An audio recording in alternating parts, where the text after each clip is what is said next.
Greetings to one and all. Friends, I welcome you all to the fourth session of discussion with regard to mergers and acquisitions. Friends, trust me, it is one of the most fascinating topic. ತುಂಬ interesting ಆಗಿರುತ್ತೆ. Friends, ನಾವು ಕಳೆದ 3 ಸೆಷನ್ಗಳಲ್ಲಿ ಸುಮಾರು ವಿಷಯಗಳನ್ನು ತಿಳ್ಕೊಂಡಿದ್ದೀವಿ. ಮುಖ್ಯವಾಗಿ AS14 ಪ್ರಕಾರ there are 2 types of amalgamation ಅನ್ನೋದನ್ನು ತಿಳ್ಕೊಂಡಿದ್ದೀರಿ. Namely amalgamation in the nature of merger, amalgamation in the nature of purchase. ಇದನ್ನು ಮೊದಲಿಗೆ ನಾವು ತಿಳ್ಕೊಂಡಿದ್ದೀವಿ. ಮುಂದುವರೆದು ಕಳೆದ ಸೆಷನಲ್ಲಿ there are 2 methods of accounting treatment ಅನ್ನೋದನ್ನು ಸಹ ತಿಳ್ಕೊಂಡಿದ್ದೀರಿ. Namely pooling of interest method and purchase method. Friends, in my previous session pooling of interest ಮೆಥಡ್ಗೂ ಪರ್ಚೇಸ್ ಮೆಥಡ್ಗೂ ಇರುವಂತಹ ವ್ಯತ್ಯಾಸಗಳನ್ನು ತಿಳ್ಕೊಂಡು we had the framework, broad ಫ್ರೇಮ್ವರ್ಕ್ನ ತಿಳ್ಕೊಂಡಿದ್ದೀವಿ. What are the rules governing pooling of interest method and what are the rules governing purchase ಮೆಥಡನ್ನು clear ಆಗಿ ನೀವು ತಿಳ್ಕೊಂಡಿದ್ದೀರಿ, ನೆನಪಿದೆ ಅಂತ ಅಂದ್ಕೊಂಡಿದ್ದೀನಿ. Friends, if you have any doubts, let me make a humble attempt to first revisit the pooling of interest method and purchase method and then proceed further. ಈಗ ಮೊದಲಿಗೆ pooling of interest method and purchase ಮೆಥಡಲ್ಲಿ ಇರುವಂತಹ ವ್ಯತ್ಯಾಸಗಳನ್ನು ತಿಳ್ಕೊಳ್ಳೋಣ. Friends, there were 5 points.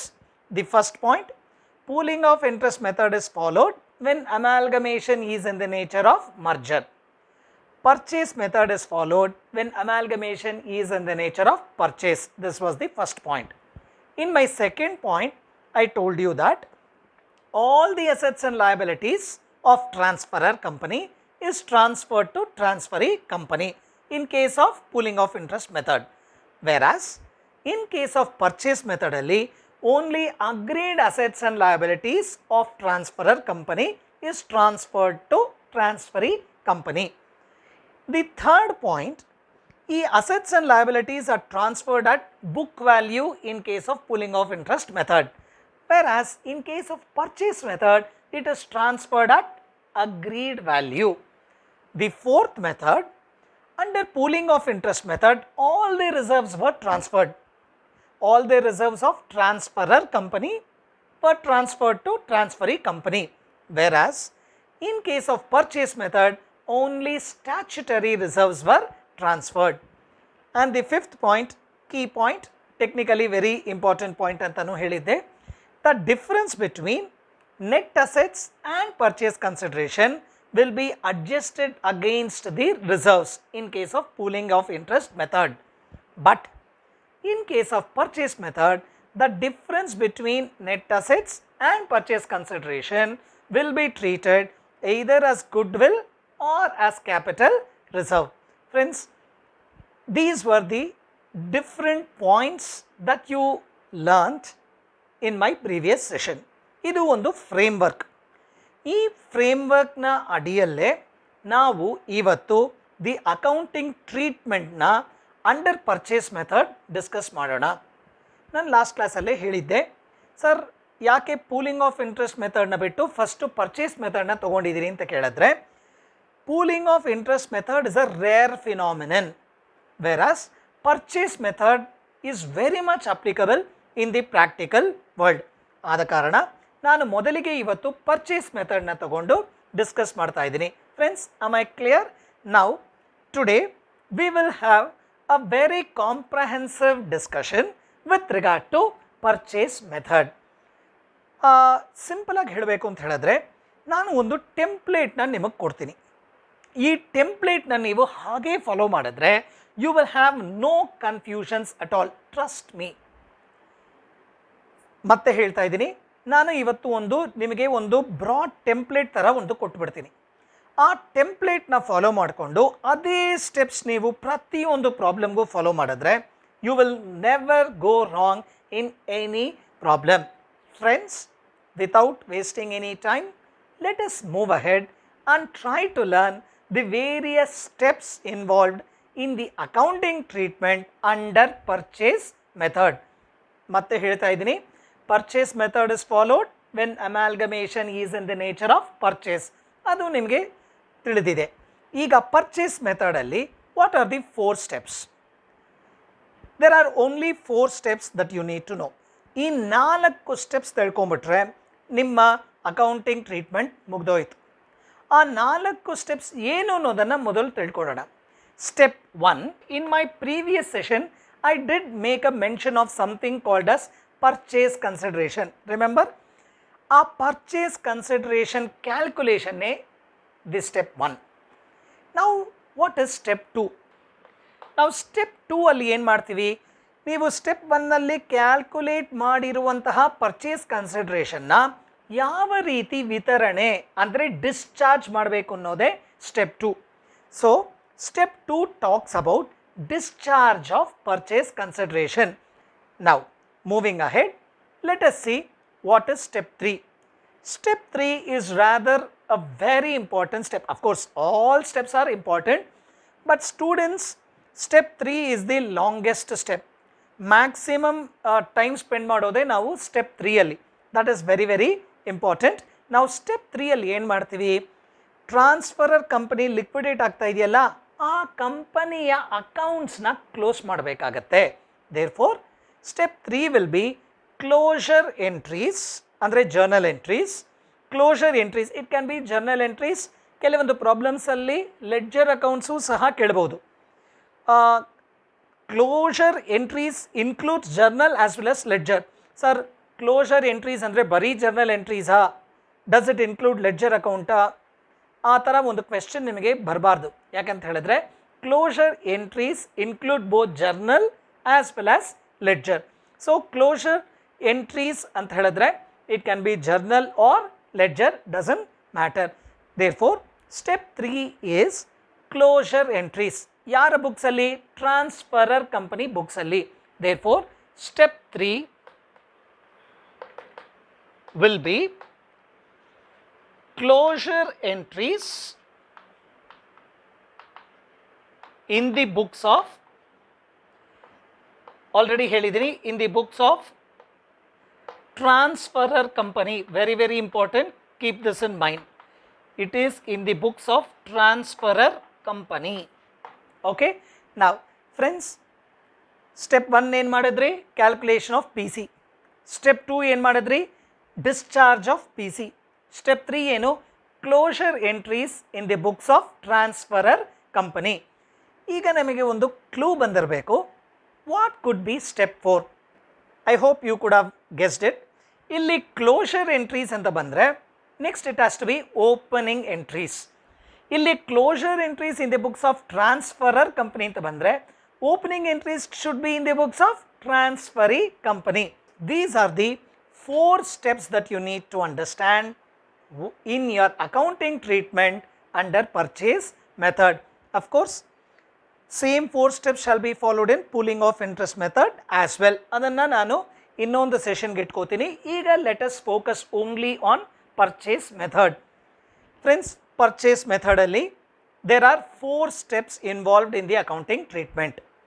Step 1, calculation of purchase consideration. Step 2, discharge of purchase consideration.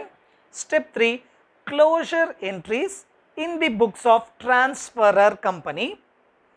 Step 4, opening entries in the books of transferee company. Friends, these are the 4 steps involved in the accounting treatment under purchase method. ಈಗ ಇವತ್ತು ನಾವು step 1 and step 2 ನ ಮಾತ್ರ focus ಮಾಡ್ಕೊಳ್ಳೋಣ. In my next session, I will be talking about step 3 and step 4. In today's session, I will be discussing about step 1 and step 2. Friends, let us now spend some time in analyzing what is step 1. Friends, step 1 talks about calculation of purchase consideration. ಈಗ ಒಂದು ಪ್ರಾಬ್ಲಮ್ನ ನೋಡಿದ ತಕ್ಷಣ the biggest challenge is to analyze how to calculate purchase consideration. That is the first step that you are going to do. ಈಗ ಯಾವುದೇ problem ತಗೊಂಡ್ರು ನೀವು ಮೊದಲಿಗೆ purchase consideration calculation ಹೇಗೆ ಮಾಡಬೇಕು ಅನ್ನೋದನ್ನೇ ನೀವು ಡಿಸೈಡ್ ಮಾಡಬೇಕಾಗತ್ತೆ. The purchase consideration is of 4 types. Of course, there are many other types of PC calculations, purchase consideration calculations, but if we restrict to our syllabus, there are 4 important methods of PC calculation. ಆ 4 important methods ಏನು ಅನ್ನೋದನ್ನು ಈಗ ನಾವು ನೋಡೋಣ. And most importantly ಇನ್ನೊಂದು ವಿಷಯನೂ ಹೇಳ್ತೀನಿ. There can be exclusive problems on calculation of P C for 6 marks. ಬರೀ ಪಿ ಸಿ ಕ್ಯಾಲ್ಕುಲೇಷನ್ ಮಾತ್ರ 6 mark ಪ್ರಾಬ್ಲಮ್ ಬರಬಹುದು. ಆದ ಕಾರಣ kindly concentrate. Friends, there are 4 methods of P C calculation from our syllabus point of view. The first method is called as lump sum method. Now, what is this lump sum method? Transferor company and transferee company both sit together. The representative of these two companies sit together and they will arrive at one particular point. ಈಗ for example, A Limited and B Limited ಅಂತ 2 companies ಇದೆ. Now, let us say A Limited is acquiring B Limited. ಅಂದರೆ B Limited liquidate ಆಗಿ now B Limited is transferring all its net assets to A Limited. Correct? B Limited is transferring net assets to A Limited. Now in return A Limited B Limited ಗೆ ಏನೋ ಕೊಡಬೇಕಾಗತ್ತೆ, return benefit. ಆ return ಬೆನಿಫಿಟ್ನ ಏನಂತ ಕರಿತೀವಿ? P C. ಈಗ ಈ ಸ್ಟೆಪ್ಪಲ್ಲಿ ಈ purchase ಕನ್ಸಿಡ್ರೇಷನ್ನ ಯಾವ ರೀತಿ ಕ್ಯಾಲ್ಕುಲೇಟ್ ಮಾಡೋದು ಅನ್ನೋದೇ ಈಗ ನಮ್ಮ discussion. Are you clear about it? ನಾವು ಈ ಪಿ ಸಿ ಕ್ಯಾಲ್ಕುಲೇಷನಲ್ಲಿ ಮುಖ್ಯವಾಗಿ ನಾವು ತಿಳ್ಕೋಬೇಕಾಗಿರುವಂತಹ 4 ಮೆಥಡ್ಸ್. ಆ ಫಸ್ಟ್ ಮೆಥಡ್ ಯಾವುದು? Lump sum method. ಇದು ಸಿಂಪ್ಲೆಸ್ಟ್ ಮೆಥಡ್. ಈಗ the representatives of A limited, representatives of B limited ಇಬ್ಬರು ಆನ್ ದಿ ಟೇಬಲ್ ಕೂತ್ಕೊಂಡು ಎ ಲಿಮಿಟೆಡ್ ಹೇಳುತ್ತೆ I will acquire your business, and B Limited says I am also ready for this particular proposal. They will decide one lump sum price. A lump sum price is the PC. Okay, clear? Illi both these companies come together, they will sit for a discussion. ಒಂದು discussion ಆದಮೇಲೆ ಒಂದು ಮೊತ್ತವನ್ನು decide ಮಾಡ್ತಾರೆ. ಆ total amount is the purchase consideration. ನಿಮಗೆ ಇಲ್ಲಿ calculation ಇರೋದಿಲ್ಲ. ಪ್ರಾಬ್ಲಮಲ್ಲೇ the amount of P C ಕೊಟ್ಟಿರ್ತಾನೆ. ಆ ಪಿ ಸಿನ ತಗೊಂಡು purchase consideration is equal to 10 lakhs, 15 lakhs, 20 lakhs, whatever the price given in the question, you will have to write the P C. ಇಲ್ಲಿ ನಮಗೆ calculation ಇರೋದಿಲ್ಲ. Is it clear? Because it is already decided by these 2 companies and that amount will be given in the question. Your work is to ಆ ಪ್ರಾಬ್ಲಮಲ್ಲಿ ಹುಡುಕಬೇಕಾಗತ್ತೆ. ಈ ಒಂದು information ಇದ್ದರೆ ಆ ಇನ್ಫಾರ್ಮೇಷನ್ನ ತಗೊಂಡು purchase consideration is equal to whatever the amount given in the question ಅದನ್ನು ಬರೆದ್ರೆ ಆಯಿತು. therefore for example, A Limited decided to acquire B Limited for a price of rupees 25 lakhs ಅಂತ ಕೊಟ್ಟರೆ P C is equal to rupees 25 lakhs ಅಷ್ಟೇ. ಇಲ್ಲಿ calculation ಇರೋದಿಲ್ಲ. Is it clear to you friends? Now let us move ahead and try to learn the second method. ಈಗ second method is very important of all the 4. Okay, it is net assets method. Now net assets method ಅಂದರೆ ಏನು? ಈಗ ತಾನೇ ಹೇಳಿದ್ದೆ. Let me go ahead with the same example. There are 2 companies, A Limited and B Limited. Now what is the benefit flowing from B Limited? B Limited ಇಂದ A Limited ಗೆ net assets.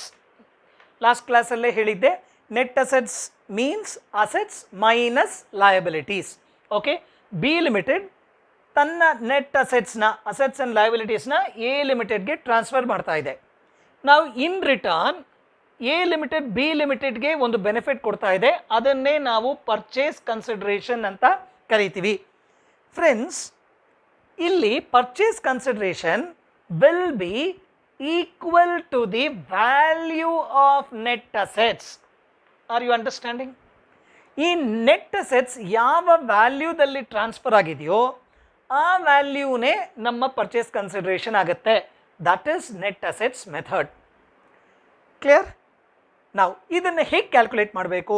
Net assets ಅಂದರೆ ಎರಡು ಅಂಶ ಇರುತ್ತೆ ಅಲ್ಲಿ. What are the two aspects? One is assets, the other one is liabilities. Am I right? ಈಗ net assets ಅಂದರೆ assets minus liabilities ಅಂತ ಹೇಳಿದ್ದೆ. ನಾವು what assets and what liabilities need to be taken ಅನ್ನೋದನ್ನು ಈಗ ನಾವು ಡಿಸ್ಕಸ್ ಮಾಡೋಣ. Friends, in net assets method ಇದು ಫಸ್ಟು ಒಂದು ತಿಳ್ಕೊಬೇಕಾಗತ್ತೆ, ಇದು ಪರ್ಚೇಸ್ ಮೆಥಡ್. ನಾನು ಲಾಸ್ಟ್ ಕ್ಲಾಸಲ್ಲಿ ಪರ್ಚೇಸ್ ಮೆಥಡ್ ಮಾಡುವಾಗ ಎರಡನೇ ಪಾಯಿಂಟ್ ಒಂದು ಹೇಳಿದ್ದೆ, only agreed assets and liabilities are transferred ಅಂತ ಸೆಕೆಂಡ್ ಪಾಯಿಂಟ್ ಹೇಳಿದ್ದೆ. ಮೂರನೇ ಪಾಯಿಂಟ್ ಏನು ಹೇಳಿದ್ದೆ? The assets and liabilities are transferred at agreed value ಅಂತಲೂ ಹೇಳಿದ್ದೆ. ನೆನಪಿದೆಯಾ? ಆ ಪಾಯಿಂಟ್ಸ್ ನೆನಪಿಟ್ಕೋಬೇಕಾಗತ್ತೆ. That is why at the beginning itself I said basic framework ತಿಳ್ಕೊಂಡ್ರೆ ಇದು ಸಿಂಪಲ್ ಆಗುತ್ತೆ. ನಾವು let us focus, please concentrate. B limited ತನ್ನ ನೆಟ್ ಅಸೆಟ್ಸ್ನ ಕೊಡ್ತಾ ಇದೆ ಎ ಲಿಮಿಟೆಡ್ಗೆ. A limited in return it is giving something called as purchase consideration. Net assets ಮೆಥಡಲ್ಲಿ P C will be equal to the value of net assets. ಕರೆಕ್ಟಾ? ಈಗ P C ಏನಾಗುತ್ತೆ? Net ಅಸೆಟ್ಸ್ನ ವ್ಯಾಲ್ಯೂನೇ ಪರ್ಚೇಸ್ ಕನ್ಸಿಡರೇಷನ್. ಅಂದರೆ purchase consideration calculate ಮಾಡಬೇಕಂದ್ರೆ value of net ಅಸೆಟ್ಸ್ನ calculate ಮಾಡಬೇಕು. ಕರೆಕ್ಟಾ? ನಾವು ನೆಟ್ ಅಸೆಟ್ಸ್ ಹೇಗೆ ಬರುತ್ತೆ? Assets minus liabilities. ಈಗ ಎರಡು ಕ್ವೆಶನ್ಸ್ ನಿಮಗೆ ಬರಬೇಕು. ಯಾವ ಅಸೆಟ್ಸ್ ಆ್ಯಂಡ್ ವಾಟ್ ವ್ಯಾಲ್ಯೂ, ಅದೇ ರೀತಿಯಾಗಿ ಯಾವ ಲಯಬಿಲಿಟೀಸ್ ಅಟ್ ವಾಟ್ ವ್ಯಾಲ್ಯೂ. ಅದಕ್ಕೆ ಉತ್ತರ ನಾನು ಈಗ ತಾನೇ ಎರಡು ಪಾಯಿಂಟ್ಸ್ ಹೇಳಿದ್ನಲ್ಲ, ಕಂಡೀಷನ್ಸ್ ಲಾಸ್ಟ್ ಕ್ಲಾಸಲ್ಲಿ. ಆ ಕಂಡೀಷನ್ಸಲ್ಲಿ ನಿಮಗೆ ಆನ್ಸರ್ ಸಿಗುತ್ತೆ. Agreed assets at agreed value, agreed liabilities at agreed value. ಕ್ಲಿಯರಾ? Therefore what assets? Agreed assets.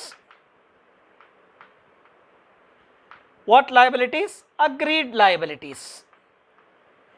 At what value? Agreed assets at agreed value.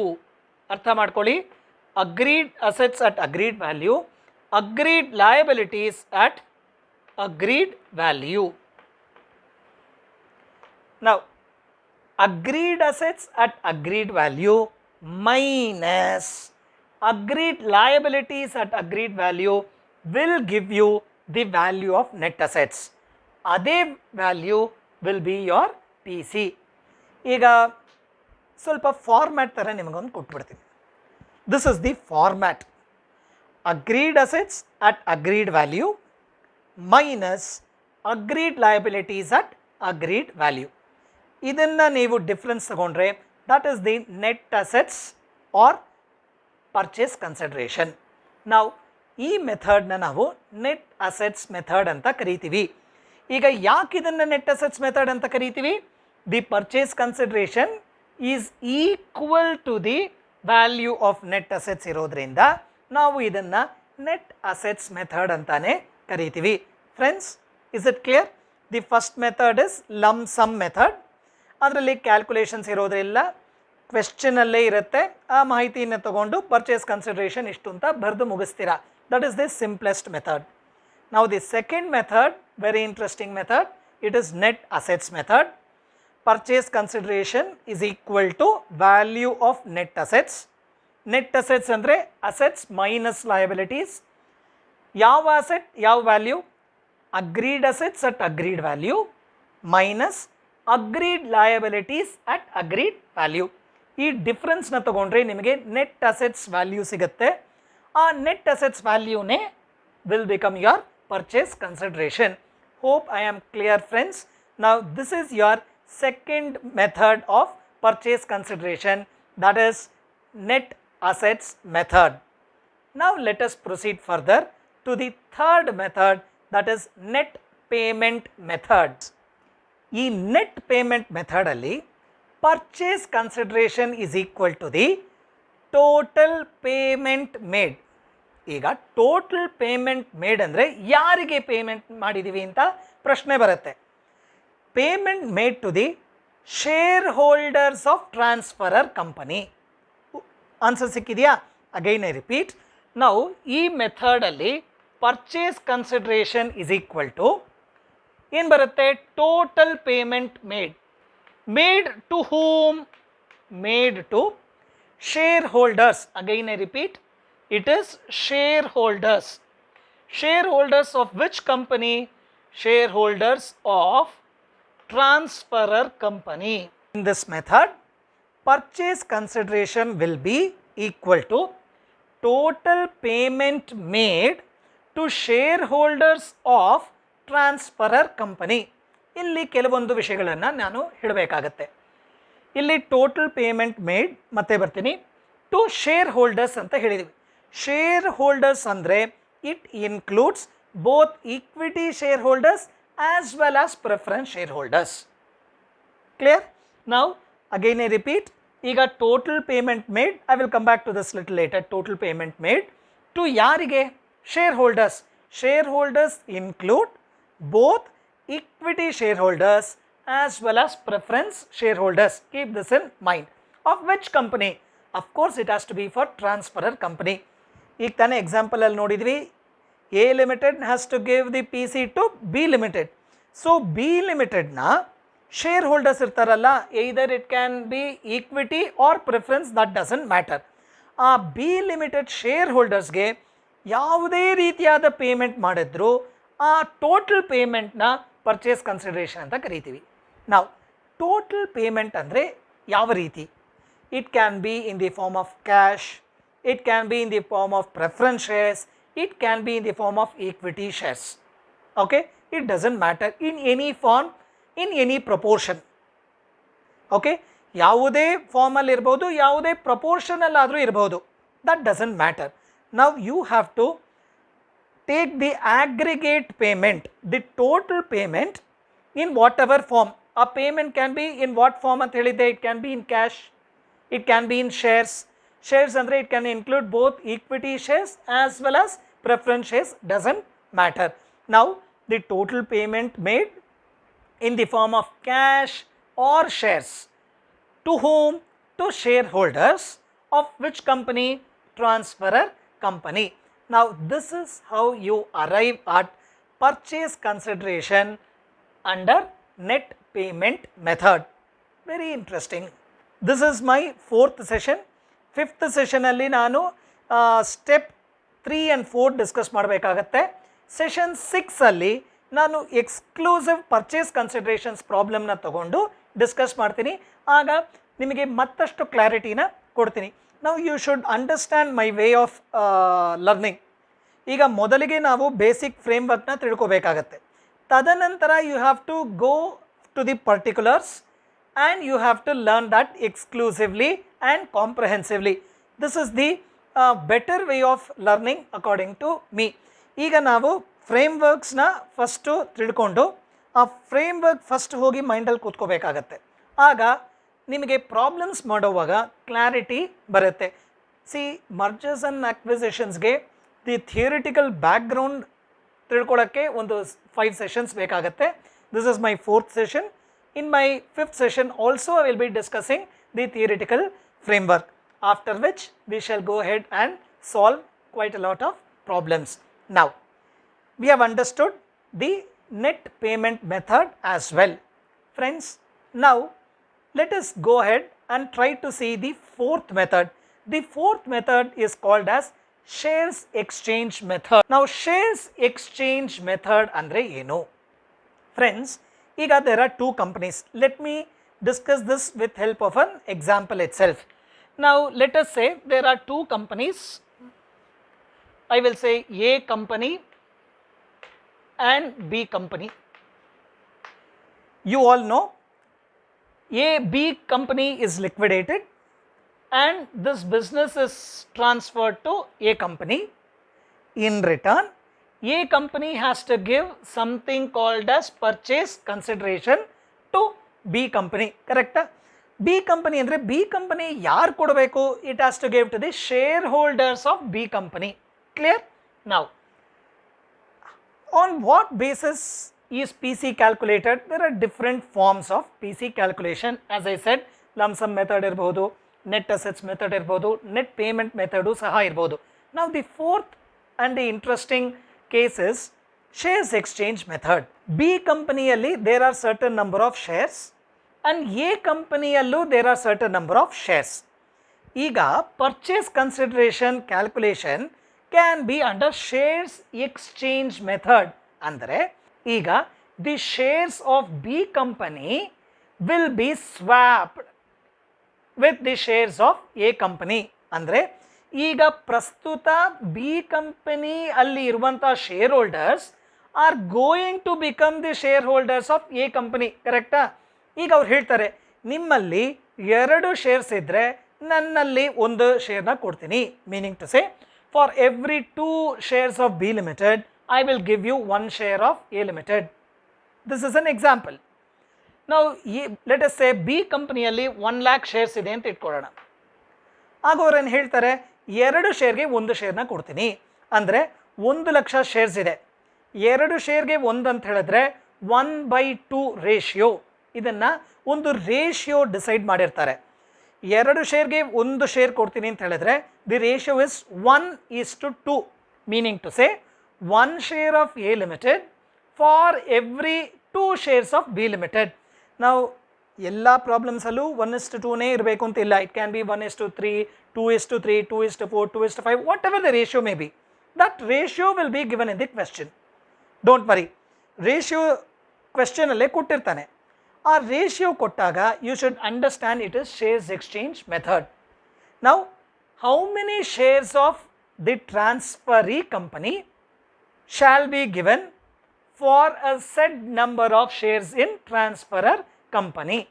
ಈ ಒಂದು ರೇಷಿಯೋದ ಆಧಾರದ ಮೇರೆಗೆ ನಾವು ಪರ್ಚೇಸ್ ಕನ್ಸಿಡರೇಷನ್ನ ಡಿಸೈಡ್ ಮಾಡ್ತೀವಿ ಅಥವಾ ಕ್ಯಾಲ್ಕುಲೇಟ್ ಮಾಡ್ತೀವಿ. ಇದನ್ನು ಶೇರ್ಸ್ ಎಕ್ಸ್ಚೇಂಜ್ ಮೆಥಡ್ ಅಂತ ಕರಿತೀವಿ. Friends, today we have discussed the 4 forms of PC calculation or 4 methods of PC calculation. The first of which was lump sum method. That was pretty simple method. ಎರಡನೇದು net assets method, ಮೂರನೇದು net payment method, and ನಾಲ್ಕನೇದು shares exchange method. Hope I was clear in shares exchange method. A certain number of shares of A limited is given to a certain number of shares in B limited. That ratio is taken as the base for PC calculations. Don't worry, ಇವತ್ತು just ಆ ಒಂದು ಕಾನ್ಸೆಪ್ಟ್ನ ತಿಳ್ಕೊಳ್ಳಿ. As I said in my 6th session, I would be discussing quite a lot of problems. While I am discussing problems, I will be revisiting all these and explain you in a much better way. Friends, now this is what you need to understand under calculation of PC, which is the first step. Now you should know purchase method alli 4 steps helidde. Calculation of PC was the first step. Discharge of PC was the second step. As I said, today I will be focusing on calculation of PC as well as discharge of PC. ಈಗ calculation of PC discuss ಮಾಡಿ ಆಯಿತು. Now let us move ahead and try to discuss what are the concepts involved in discharge of PC. Friends, let us move ahead. Friends, discharge of PC ಅಂದರೆ ಏನು ಅನ್ನೋದನ್ನು first ಹೇಳಿಬಿಡ್ತೀನಿ. ಈಗ step 1ನಲ್ಲಿ ನೀವು calculate ಮಾಡಿರುವಂತಹ ವ್ಯಾಲ್ಯೂನ ಯಾವ ರೀತಿಯಲ್ಲಿ ಡಿಸ್ಟ್ರಿಬ್ಯೂಟ್ ಆಗಿದೆ ಅಥವಾ ಪೇಮೆಂಟ್ ಆಗಿದೆ ಅನ್ನೋದೇ ಡಿಸ್ಚಾರ್ಜ್ ಆಫ್ ಪಿ ಸಿ. ಇಲ್ಲಿ there can be 3 forms of P C discharge only. 3 forms.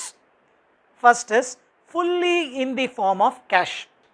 ಅಂದರೆ the entire purchase consideration is paid in the form of cash. ಈಗ let us say you have calculated P C under step 1. Whatever method of P C calculation that doesn't matter. ಯಾವ ರೀತಿಯಲ್ಲಿ ಈ P ಸಿನ pay ಮಾಡಿದ್ದಾರೆ ಅನ್ನೋದನ್ನೇ ನೋಡ್ತಾ ಇರೋದು. ಈಗ let us say for example 35 lakhs P C ಇತ್ತು. ಆ 35 ಲಕ್ಷನೂ ಕ್ಯಾಶ್ ಮೂಲಕನೇ ಪೇ ಮಾಡಿದರೆ that is fully in the form of cash. Okay, the entire P C is paid fully in the form of cash. ಈಗ ಎರಡನೇದು is fully in the form of securities in transferee company. ಅಂದರೆ the entire purchase consideration, just ನಾವು ಒಂದು amount ಹೇಳಿದ್ದೆ 35 lakhs. ಈ 35 lakhs ಸಹ securities ಮೂಲಕ pay ಮಾಡಿರ್ತೀರಿ. ಸೆಕ್ಯೂರಿಟೀಸ್ ಅಂದರೆ there can be only 2 types of securities, ಒಂದು ಪ್ರಿಫರೆನ್ಸ್ ಶೇರ್ಸ್ ಅಥವಾ equity shares. You could have paid either in the form of preference shares or in the form of equity shares of which company? Transferee company. Transferee company ತನ್ನ ಶೇರ್ಸ್ನೇ issue ಮಾಡುತ್ತೆ transferor ಕಂಪನಿಗೆ to offset that particular PC. Now the second mode is fully in the form of securities in transferee company. ಇಲ್ಲಿ ಎರಡು ವಿಷಯ important. Securities ಅಂದರೆ ಯಾವುದು? It can be equity shares or preference shares. ಯಾವ ಕಂಪನಿಯ securities? Transferee ತನ್ನ ಕಂಪನಿಯ ಸೆಕ್ಯೂರಿಟೀಸೇ ಕೊಡಬೇಕಾಗತ್ತೆ. Keep that in mind. Okay, ನಾವು in that example A limited B limited ಅಂತ ಹೇಳಿದ್ದೆ, ನೆನಪಿದೆಯಾ?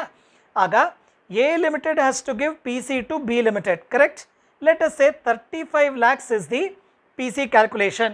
Now let me take this example, A limited and B limited.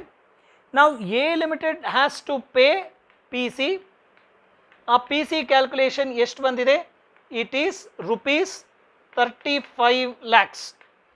Now ಈ 35 lakhs can be given fully in the form of cash, that is the first mode.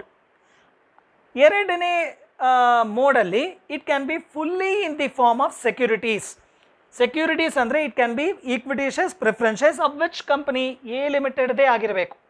A limited ತನ್ನ shares either preference shares or equity shares ಮೂಲಕ ಈ PCನ B ಲಿಮಿಟೆಡ್ಗೆ pay ಮಾಡುತ್ತೆ. ಇದು ಎರಡನೇ form of discharge of PC. Okay, ನಾವು ಇದು ಒಂದು ಎಕ್ಸ್ಟ್ರೀಮ್ ಆಯಿತು, ಇದು ಮತ್ತೊಂದು ಎಕ್ಸ್ಟ್ರೀಮ್ ಆಯಿತು. ಫಸ್ಟ್ ಒನ್ ಏನು ಹೇಳುತ್ತೆ? ಫುಲ್ಲಿ ಕ್ಯಾಶಲ್ಲೇ ಪೇ ಮಾಡ್ಬೋದು ಅಂತ ಹೇಳುತ್ತೆ. ಎರಡನೇದು ಏನು ಹೇಳುತ್ತೆ? Fully in the form of securities pay ಮಾಡಬೇಕು ಅಂತ ಹೇಳುತ್ತೆ. Can there be somewhere in between? Of course, yes. It can be partly in the form of cash and partly in the form of securities as well. Okay, friends, the third mode of discharge of PC is partly in the form of cash and partly in the form of securities.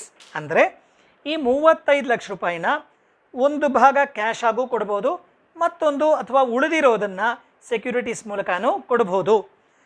ಎಷ್ಟು cash ಎಷ್ಟು securities ಅನ್ನೋದಕ್ಕೆ ಯಾವುದೇ rules ಇಲ್ಲ. Okay, it is just an agreement between these two companies. Friends, discharge of PC is pretty simple to understand. ಕ್ವೆಶ್ಚನಲ್ಲೇ ಮಾಹಿತಿ ಇರುತ್ತೆ. ಕ್ವೆಶ್ಚನ್ನಲ್ಲಿ ಇರುವಂತಹ ಮಾಹಿತಿನ ಓದಿಕೊಂಡು you have to decide whether discharge of PC is fully in the form of cash ಅಥವಾ fully in the form of securities ಅಥವಾ partly in cash and partly in securities ಅಂತ ನೋಡಬೇಕಾಗತ್ತೆ. Friends, this is all about discharge of PC. ಇವತ್ತು ನಾನು purchase ಮೆಥಡಲ್ಲಿ ಇರುವಂತಹ 4 steps ಬಗ್ಗೆ discuss ಮಾಡಿದ್ದೀನಿ. What are the 4 steps? Step 1 is calculation of PC. Step 2 is discharge of PC. Step 3 is closure entries in the books of transferor company. Step 4 is opening entries in the books of transferee company. ಈ 4 ಸ್ಟೆಪ್ಸಲ್ಲಿ ಇವತ್ತು ನಾನು first 2 ಸ್ಟೆಪ್ಸ್ನ discuss ಮಾಡಿದ್ದೀನಿ. That is step 1 calculation of PC and step 2 discharge of PC. Calculation of PCಯಲ್ಲಿ there are 4 methods that you need to know, namely lump sum method, net assets method, net payment method, and last but not the least it was shares exchange method. ಅದಾದಮೇಲೆ discharge of PC ನ discuss ಮಾಡಿದ್ದೀವಿ. There can be 3 modes or forms of discharge, namely fully in the form of cash, fully in the form of securities, partly in the form of cash and partly in the form of securities as well. Friends, that is for the day. Hope you have understood all these concepts. Kindly concentrate and understand all these before we start the problem. If you have clarity with regard to all these, you will have much easier understanding when we start the problems. That's it from my side for the day. Thank you all for your patient listening. Signing off from you, Dr. Sai Ram.